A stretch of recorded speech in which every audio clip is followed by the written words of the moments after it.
Previously on the Chosen People. The earth was still young, and humanity multiplied from within small families and stretched outward. Cain, driven by a restless ambition, ventured further east, carving a name for himself in the annals of history. His progeny, a dark brood, sowed the seeds of destruction, chaos, and pride, marring God's creation with their deeds. Seth, however, chose a different path, one laden with the weight of redemption. Amidst these clashing legacies, Enoch walked, a righteous man, navigating the perilous expanse. This earth has been corrupted, Mehdi.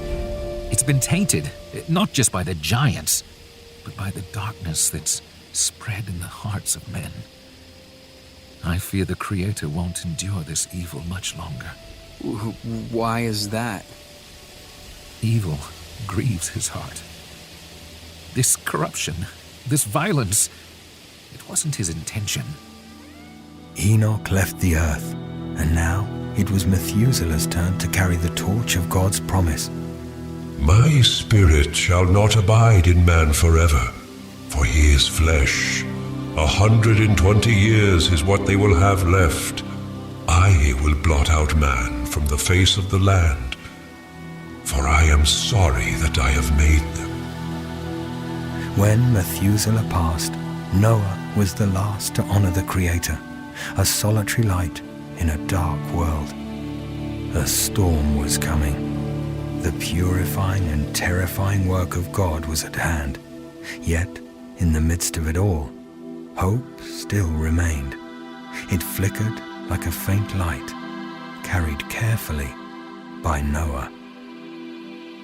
Perhaps we will endure the judgment to come. The Chosen People is sponsored by NetWell. Healthcare costs are rising, and it can feel overwhelming. But at NetWell, we believe there's a better way. Imagine being the part of a community, a family where people just like you share medical expenses. With NetWell, you get affordable care without the burden of surprise bills or sky-high premiums. We're more than traditional healthcare sharing. We offer access to trusted providers, telemedicine, dental, and mental health services. Your well-being is our priority, and we're here for you like family. Join the NetWell family today at netwell.com. Affordable care, trusted community, your health, your way. As darkness spreads across the earth, one man's faith sparks the dawn of a new hope. Shalom, my friends, from here in the Holy Land of Israel. I'm Yael Eckstein with the International Fellowship of Christians and Jews, and this is the Chosen People. As we continue the story of Israel, we'll discover what it means to live a life of purpose and find the calling that God has for each of us. God chose the nation of Israel on Mount Sinai, but through their story, we'll discover one abiding truth, that we are all chosen for something great. Now, let's begin. No matter our age, gender, or political persuasion, we all sense a profound truth deep within us, that something is not right. We look around and we see a broken world, a world marred by violence and destruction, a world filled with pain and suffering. Today, we'll step into an ancient biblical world that mirrors our modern reality, a world corrupted beyond repair, a broken world that echoes our current struggles. But in this story, straight from Genesis 6, we also glimpse God's surprising plan for redemption. Let's dive right in and discover together the hope that only He can provide. Attention parents and grandparents. Are you searching for the perfect gift for your kids this holiday season? Give the gift of adventure that will last all year long. A Guardian bike, the easiest, safest, and quickest bikes for kids to learn on. Kids are learning to ride in just one day. No training wheels needed. What sets Guardian bikes apart? Designed especially for stability, they're low to the ground with a wide wheelbase and ultra-lightweight frames, offering superior control and balance. This design gives young riders the ability to learn in just one day without tears or frustration. Guardian bikes are the only kids' bikes designed designed and assembled in a USA factory, ensuring top-notch quality and durability. They were also featured on Shark Tank and are the New York Times Wirecutter Top Kids Bike Pick for 2024. Join the hundreds of thousands of happy families by getting a Guardian bike today. Their holiday season sales have begun, offering the biggest deal of the year. Save up to 25% on bikes. No code needed. Plus, get free shipping and a free bike lock and pump with your first purchase after signing up for their newsletter. Visit GuardianBikes.com to take advantage of these deals and secure your holiday season gifts today. Happy riding! Need to shake up your routine? Gorton Seafood has you covered with the most satisfying crunch this side of the freezer aisle. Snack on the golden crunch of their popcorn, butterfly, and southern-style shrimp. Or turn to their beer-battered fillets and classic fish sticks for an easy protein add to your favorite weeknight dinner. When it comes to easy restaurant-quality flavor in your own home, nothing beats the fresh-tasting seafood Gorton's has brought to the table for 175 years. Visit Gortons.com to learn more. Look around. You can find cars like these on AutoTrader, like that car riding your tail. Or if you're tailgating right now, all those cars doubling as kitchens and living rooms are on AutoTrader too. Are you working out and listening to this ad at the same time? Well, multitasking pro, cars like the ones in the gym parking lot are for sale on AutoTrader. New cars, used cars, electric cars, maybe even flying cars. Okay, no flying cars, but as soon as they get invented, they'll be on AutoTrader. Just you wait. AutoTrader. Run, Ham! Don't look back! Where's Japheth? I'll go back and get him. Go get Father! Ham's instincts took over. He slid under a wooden beam and bolted under the archway leading out of the city. The sound of cackling men grew louder from behind, a dreadful chorus to his escape. Ham obeyed his brother's command and did not look back, though he could hear the sickening sound of fists striking flesh. Shem's sacrifice echoed in Ham's ears, driving him forward. Tears streamed down his face, evaporating almost as soon as they fell. Their father had warned them about lingering in the city. Hem ran like a hunted deer, his feet barely touching the ground as he crossed grassy lawns and leaped over brooks. His father's farm lay beyond the city, nestled in the protective embrace of twin mountains. Smoke curled from the chimney, a beacon of warmth and safety. Ham burst through the door, collapsing in front of the dusty hearth. Father! Shem and Japheth have been captured by the men of the city. We only went because... Do you know which part of the city? Yes, the south entrance, in the Tanner's district. Come with me. Noah retrieved a bow and arrow and slung it over his shoulder. He darted toward the city, saying little to his youngest son as he paced behind him. Noah had repeatedly warned his sons about the city's dangers. It was a den of iniquity. The city's corruption was pervasive, and violence lurked in every shadow. At times, it was a necessary task, since most precious materials were hoarded there. But Noah had strictly warned them not to linger. Bloodlust corrupted every inch of the city. If you remained too long, it was only a matter of time before a passing glance or nod of the head would earn you a spear through the throat, or worse. The surrounding villages weren't much safer either. Mankind was blighted by bloodshed and discord. Noah was determined to oppose the culture. Like his great-grandfather Enoch, Noah possessed a heart attuned to God's voice. He walked with him daily, as one would with a friend. It was a lost art, hearkening back to the ancient days in the great garden. Noah and Ham reached the south entrance.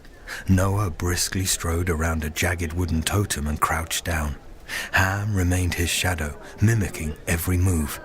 Ham could feel his father's steady breaths, neither panicked nor frustrated.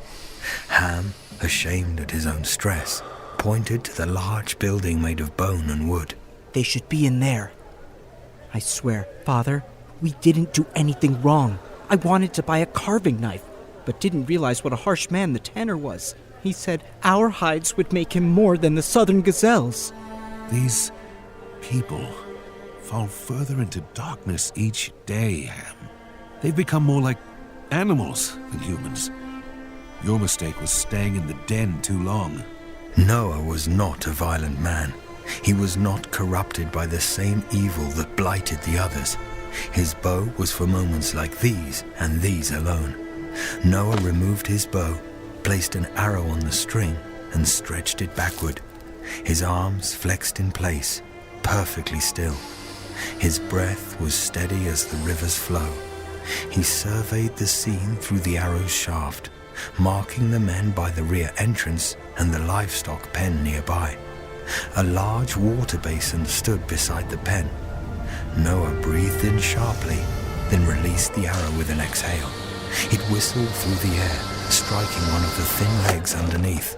The basin tumbled with a loud crash, spilling water over the livestock and causing a panic. The men rushed to the scene, leaving the rear entrance unguarded. Now! Noah and Ham darted toward the back entrance. Noah's legs were lean and muscular, easily kicking down the door.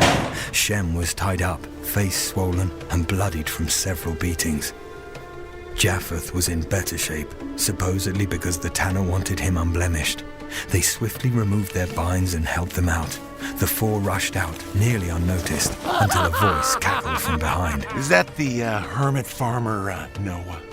Here in the city. What a rare sight this is. Noah and his sons were cut off by some large men. Their ridged brows and serpent-like eyes gave away their heritage. These men were descendants of the Nephilim. One struck Noah in the jaw, sending him back into the mud. The tanner skulked closer and grabbed Noah by the hair. If I'd known these were your boys, I would have prepared them over a fire to enjoy between bread. Let the boys go! Or what, son of Seth? What will you do to me? Will you shoot me with your tiny twigs?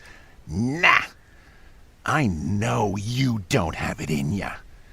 You wouldn't swat a fly. The tanner removed Noah's bow and snapped it over his leg. The beastly man laughed and wiped his nose. Your boys don't know how business is done here. You should have taught them right. You know, maybe I'll keep the youngest. Raise them myself. He seized Ham's jaw, his rotten teeth bared in a smile. Noah's eyes remained steady, his palms outstretched. Let's negotiate and find a path to peace. Hey? We've crops we've cultivated. How about 3 years of grain for the trouble? Why get 3 ears when I could have 3 fine young men working my shop for me? Maybe I'll kill you, take them, and go back for your wife and land. The tanner's grin widened. He pressed a blade to Noah's throat, but a distant drumbeat stilled his hand. The tanner's smile faded as the drums grew louder, accompanied by bestial screams. The sounds intensified, causing the tanner and his companions to shake in fear. They're back!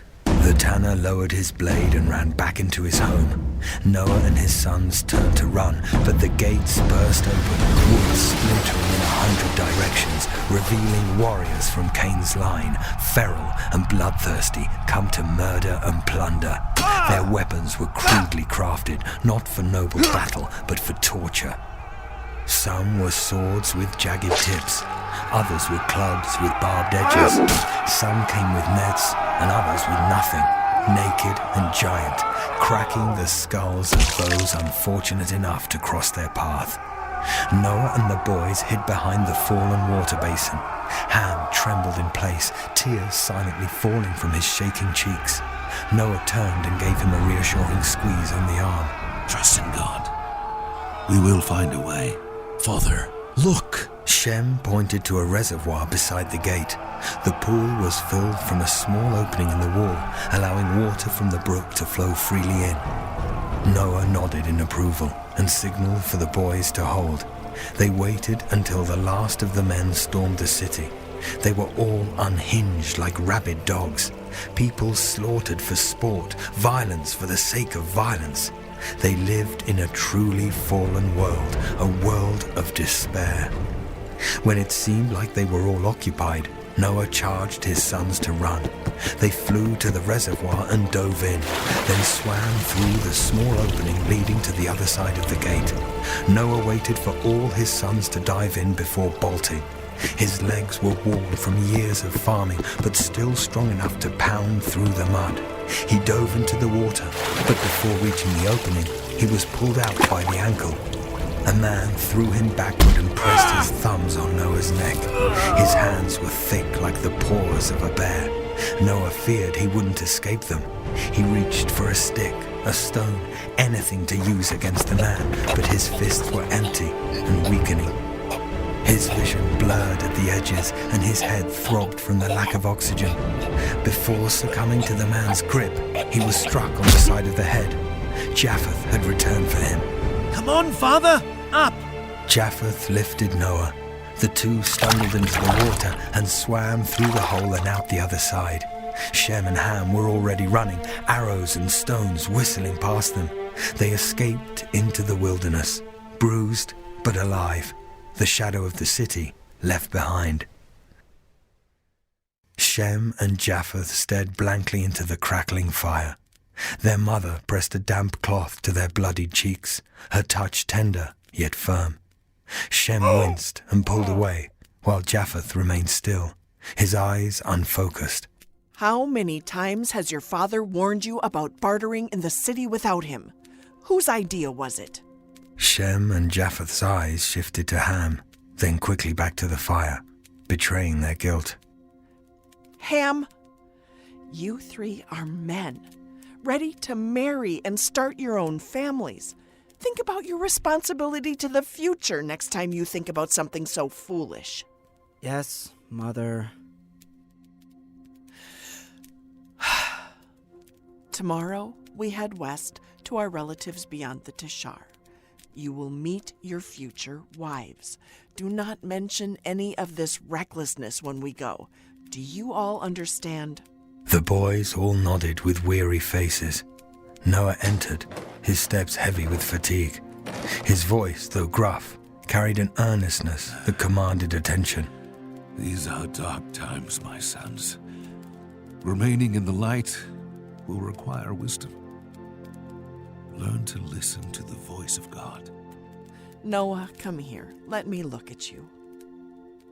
No, I'm fine. I'm going to walk with the Creator. I will be back before dawn.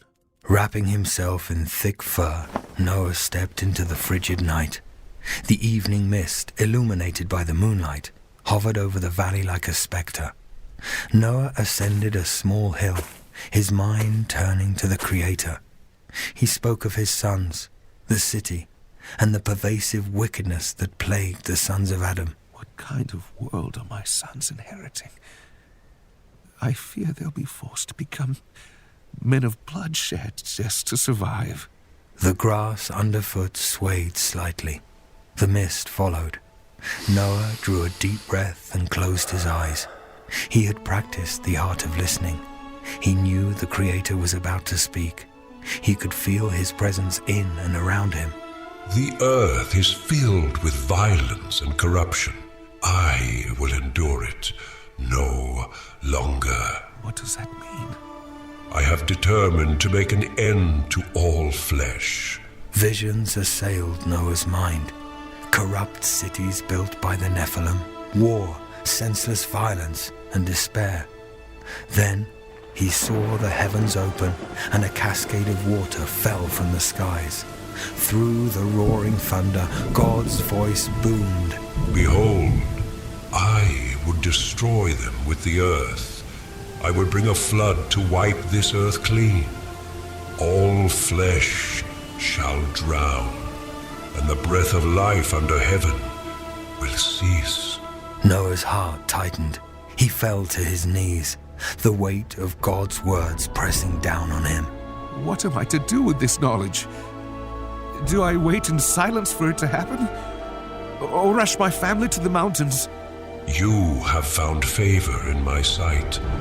You walk with me, speak with me, and have kept yourself from the wickedness blighting humanity.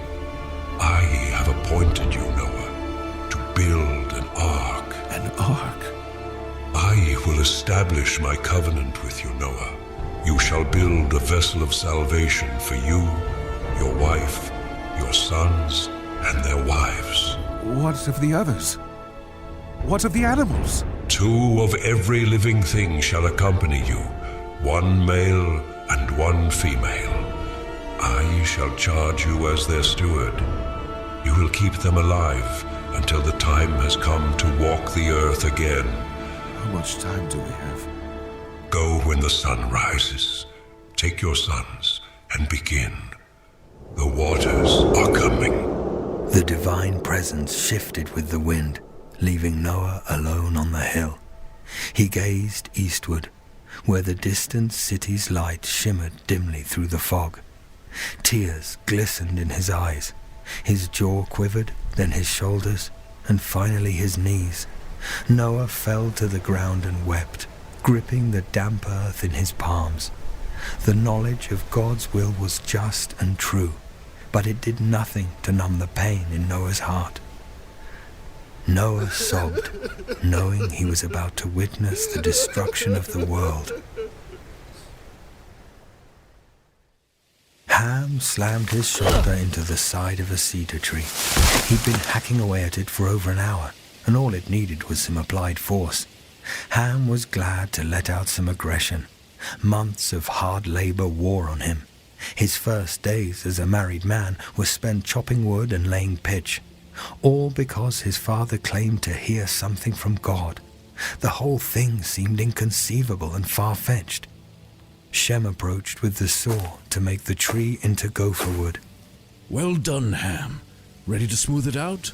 I suppose. What's wrong? We're building a ship in the middle of the valley. Shem, that's what's wrong. Everyone from here to the desert has visited to mock us, and I don't blame them. This is insane! How are these plains going to flood? Where will the water even come from? I don't quite understand it either, but I have little reason to doubt our father. What a firstborn thing to say. Shem and Ham stared at each other intensely for a moment, but their stares quickly broke into brotherly smiles. Ham shook his head and sighed. I'm tired, hungry, and feel foolish. But I'm here. That you are. Shem ruffled Ham's hair, earning a playful punch on the shoulder in return. Together, they smoothed out the beam and carried it to Noah and Japheth, who were deep in discussion about the ark's construction. Once all the gopher wood has been smoothed out and measured, we'll begin making the rooms. The outside will be covered with pitch. Remind me the dimensions again. God has shown it all to me. 300 cubits in length, 50 cubits wide. Its height will be 30 cubits. The roof will be finished to a cubit above. It will be made with 3 separate decks. We'll organize the animals accordingly. The door will need to be much higher to be above the water, but it also needs to be drawn down so we can still enter. Precisely, son, yes. What about food storage? The animals' food will be stored in the bottom. Ours will be stored beside our quarters. They looked up. Charcoal clouds galloped across the sky. With them came a chilly wind that bit at their cheeks. They hadn't heard the clapping of thunder before. The sound made their muscles tense, as if they were witnessing the birth of a new predator. And so, it begins. Attention parents and grandparents. Are you searching for the perfect gift for your kids this holiday season? Give the gift of adventure that will last all year long. A Guardian bike, the easiest, safest, and quickest bikes for kids to learn on. Kids are learning to ride in just one day. No training wheels needed. What makes Guardian bikes special? They're the easiest to ride thanks to thoughtful engineering, lightweight frames, and kid-friendly components. Kids love how fun and easy they are to ride, and parents appreciate the safety features, like the patented braking system that prevents head-over handlebar accidents. bikes. Guardian bikes are the only kids' bikes designed and assembled in a USA factory, ensuring top-notch quality and durability. They're built to last and make perfect hand-me-downs. Join the hundreds of thousands of happy families by getting a Guardian bike today. Their holiday season sales have begun, offering the biggest deal of the year. Save up to 25% on bikes. No code needed. Plus, get free shipping and a free bike lock and pump with your first purchase after signing up for their newsletter. Visit GuardianBikes.com to take advantage of these deals and secure your holiday season gifts today. Happy riding! Need to shake up your routine? Gorton Seafood has you covered with the most satisfying crunch this side of the freezer aisle. Snack on the golden crunch of their popcorn, butterfly, and southern-style shrimp. Or turn to their beer-battered fillets and classic fish sticks for an easy protein add to your favorite weeknight dinner. When it comes to easy restaurant-quality flavor in your own home, nothing beats the fresh-tasting seafood Gorton's has brought to the table for 175 years. Visit Gortons.com to learn more. Look around. You can find cars like these on AutoTrader, like that car riding your tail. Or if you're tailgating right now, all those cars doubling as kitchens and living rooms are on AutoTrader too. Are you working out and listening to this ad at the same time? Well, multitasking pro, cars like the ones in the gym parking lot are for sale on AutoTrader. New cars, used cars, electric cars, maybe even flying cars. Okay, no flying cars, but as soon as they get invented, they'll be on AutoTrader. Just you wait. AutoTrader. Wow, what a dark story. We often see Noah's story as a Sunday school tale, happy animals, bright rainbows, and a jolly bearded grandfatherly Noah, a holy zookeeper. But we forget that the story of Noah is one of the most harrowing stories in the whole Bible. This isn't just a children's story. It's a biblical narrative of God's divine justice and his loving mercy. The Bible reads like this. The Lord saw how great the wickedness of the human race had become on the earth, and that every inclination of the thoughts of the human heart was only evil all the time. God's heart was deeply troubled by the state of humanity, don't you think? He grieved over his creation that has become, what he says, only evil all the time. So the Lord said, this is straight from scriptures, I will wipe from the face of the earth the human race I have created, for I regret that I have made them. This isn't the part of Noah's story that we like to dwell on, is it? It's not very Sunday school. And that's because it's not. It's not very comfortable or nice to hear. The story of Noah isn't just about animals and rainbows. It's about God's response to pervasive human evil. It's a sobering reminder of the consequences of sin and the seriousness with which God views it. And yet, in the midst of this, there is hope. As we say in Hebrew, tikva. Where do we see this hope? The ark. A vessel of grace in a sea of death. And among the deadly waves, Noah's faith saved his family and, through them all, humanity. The story begins with Noah. The Bible tells us that Noah found favor in the eyes of the Lord. As we say in Hebrew, hu matza chen be'enei Hashem. Why? It says in the scriptures, because Noah was a righteous man, blameless among the people of his time, and he walked faithfully with God. Our sages focus on one line from this verse, Genesis chapter 6, verse 9, that Noah was blameless among the people of his time. Yes, indeed, Noah was righteous, but only among the people of his time.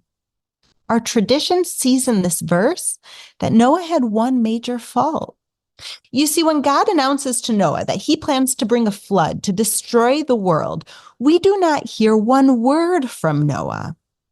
Especially, pointing out, we don't see that Noah prayed for the people, even the wicked people of his world. He accepted God's word, which is righteous, but he did not beg God to have mercy and not bring the flood. And that was a lacking. And so we see Noah was not a perfect person. And we know that none of us are perfect. But we can learn from what Noah didn't do. And this is what he didn't do. He didn't pray. But especially, let's be very specific, he didn't pray for the people of his world. Yes, they were evil. But still, Noah should have prayed for them. We all know people who might not be the best of people, sometimes among our friends or even our families. But we still need to care about these people and we need to pray for them. And if they need help, we need to help them. Doing what Noah didn't do can make us better people in front of God and in front of each other. We study these scriptures so that we can learn from the biblical characters how to be holy and how to learn from their mistakes. At the International Fellowship of Christians and Jews, an organization that I lead, this is exactly what we do. We learned from the scriptures that we need to help people who are in need. And so, indeed, at the fellowship, we help anyone who needs help, and we pray for them. We not only have life-saving programs to bring food and medicine, but we also have prayer at the wall campaigns where we pray both for our donors and our recipients. You see, when we study the story of Noah, we can see that God's definition of right and wrong here was objective. Just as his judgment was not arbitrary, God was responding to a world gone horribly wrong. But even in judgment that was just, he provided a way of salvation. And he did so through Noah because Noah was a beacon of light and life in this dark, decaying world. We are inspired by Noah. He walked faithfully with God. And we see that it's his righteousness in this evil generation which set him apart. God's judgment was severe on that generation, but it wasn't without purpose or hope. And his judgment wasn't enacted lightly. But humanity didn't listen. And so the flood was God's reset for a world that had been corrupted to its core. The flood was both an end and a beginning. It was an end to the rampant corruption and a beginning of a renewed creation through Noah's obedience, and a vow that God made that he will never again destroy the world. So while the story of Noah often gets softened into a children's tale, its true essence is a powerful narrative of judgment and grace that's very relevant to adults alike. This brings us to a question that many people have asked when they read the story of Noah. Why was God's judgment so harsh? This story raises all sorts of ethical and moral implications that are difficult for our modern minds to comprehend. And this is actually a very good thing. It's a sign that God has embedded in his followers and people of faith like you and me a value and a sanctity for human life and a desire for humanity to flourish. So it seems almost out of character for God to destroy humanity as he planned. But let's dig deeper. Even in this moment of intense judgment, God looked to a future where there will be a rescuer, a redeemer. Both Jews and Christians believe in Mashiach, in a Messiah. To shed some light on the Christian symbolism of the Ark, of the Teva, is our friend, Bishop Paul Lanier.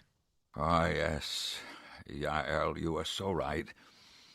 Our spirits are longing, and the scriptures are continuously pointing us to Moshiach, or the Messiah, or the Christos, the Christ. And why are we so desperate for deliverance? Why are we so desperate for the deliverer?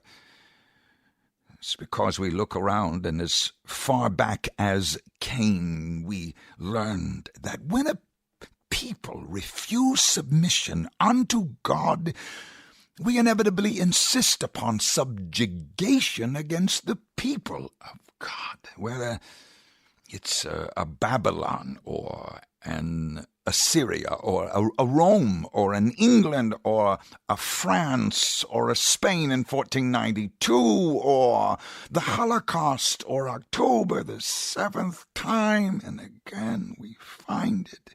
Cain and Abel rise up in us over and over.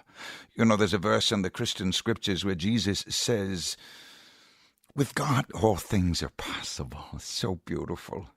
But I would submit to you as well that without God, all things are possible. And again, I say to you, Cain and Abel continue to rise up in the midst of us. But thanks be to God, heaven hears Abel's blood. And then we get to this Genesis 6 with this man by the name of Noah. Noah even means favor or the grace of God. And he found grace in God. It moves me when I even say his name, rest. There was no time for him to rest. There's nothing that indicates remotely he even rested. He's spending more than a century building a boat, and then he's in that boat when a cataclysmic storm arises, but still he was kept and sustained, protected by the hand of God, who loses nothing and no one. But why this ark? Why this boat? It's because, yet again, as humanity began to rise, so did confusion and chaos and wickedness and lawlessness and imaginations and bizarre, peculiar, obscene absurdities that just give rise to revolutions, these cataclysmic, catastrophic uprisings of persons and peoples determined to own and to rule and to reign, where there's a French Revolution where Napoleon subjugates and kills millions determined to possess the earth, or Russian Revolution where there's a Stalin who kills millions, or the Chinese Revolution, probably 30 million. And here we are in such a moment of revolution. Christ sees culture. God says to his Noah, I'm going to remove the people from the earth with the earth. I'm going to destroy the world with the earth itself. And as God later instructed Moses how to build the tent, the tabernacle, so this divine architect instructs Noah how to build the boat. And I'm convinced that if this contractor Noah had varied 1 inch, that boat would have sunk, the people would have died, the plan would have failed. Lord, touch your people now. Remind us, no matter the storms, the crises, the darkness, you are the covenant God who keeps your covenant people. Amen. Let's go back to the beginning where Adam and Eve walked in the garden surrounded by trees and animals, tucked safely in the presence of God. The ark, the teva, is made from trees. It's filled with animals and it's preserved by God. The ark is a floating Eden. It's a symbol of God's protection and restoration in the middle of a broken world. And so, my friends, today you may feel broken. You may feel hopeless in the face of a corrupt world. You may feel like you're being tossed in a storm. But have hope. That word, that Hebrew word I taught you in the beginning of this podcast, tikva. Have tikva, my friends. Our loving God is there for you, to protect you, to restore you, to provide you with his shalom, with his peace. Today, I pray that he will be your refuge and provide you shelter. And as always, I leave you with this blessing from Numbers 6. Yivarechecha Hashem v'yishmerecha, Ya'er Hashem panav elecha v'yechunecha, Yisa Hashem panav elecha ve'asem lecha shalom. May the Lord bless you and keep you. May the Lord make his face shine upon you. May the Lord be gracious to you. And may the Lord turn his face towards you and give you shalom, give you peace. With blessings from the Holy Land, this is Yael Eckstein, and you are listening to The Chosen People. This pray.com production is only made possible by our dedicated team of creative talents. Steve Katina, Max Bard, Zach Schellebarger, and Ben Gammon are the executive producers of The Chosen People, with Yael Eckstein, edited by Alberto Avila, narrated by Paul Coltofianu. Characters are voiced by Jonathan Cotton, Aaron Salvato, Sarah Seltz, Mike Reagan, Stephen Ringwald, Sylvia Zaradok, and the opening prayer is voiced by John Moore. Music by Andrew Morgan Smith, written by Bree Roseley and Aaron Salvato. Special thanks to Bishop Paul Lanier, Robin Van Etten, Caleb Burrows, Jocelyn Fuller, and the team at International Fellowship of Christians and Jews. You can hear more Pray.com productions on the Pray.com app, available on the Apple App Store and Google Play Store. If you enjoyed The Chosen People with Yael Eckstein, please rate and leave a review. CBS Thursday. Academy Award winner Kathy Bates stars as Matlock in the new CBS original series that critics are calling brilliantly witty, with great storytelling and a suspenseful joyride. You won't be able to take your eyes off Kathy Bates in this reimagining of the original classic. Madeline Matlock is rejoining the workforce at a prestigious law firm and using her unassuming demeanor and wily tactics to win cases and hide a secret from everyone around her. The next great CBS mystery, Matlock, continues with a new episode Thursday, 9/8 Central on CBS and streaming on Paramount+. Need to shake up your routine? Gorton Seafood has you covered with the most satisfying crunch this side of the freezer aisle. Snack on the golden crunch of their popcorn, butterfly, and southern-style shrimp. Or turn to their beer-battered fillets and classic fish sticks for an easy protein add to your favorite weeknight dinner. When it comes to easy restaurant-quality flavor in your own home, nothing beats the fresh-tasting seafood Gorton's has brought to the table for 175 years. Visit Gortons.com to learn more. Look around. You can find cars like these on AutoTrader, like that car riding your tail. Or if you're tailgating right now, all those cars doubling as kitchens and living rooms are on AutoTrader too. Are you working out and listening to this ad at the same time? Well, multitasking pro, cars like the ones in the gym parking lot are for sale on AutoTrader. New cars, used cars, electric cars, maybe even flying cars. Okay, no flying cars, but as soon as they get invented, they'll be on AutoTrader. Just you wait. AutoTrader.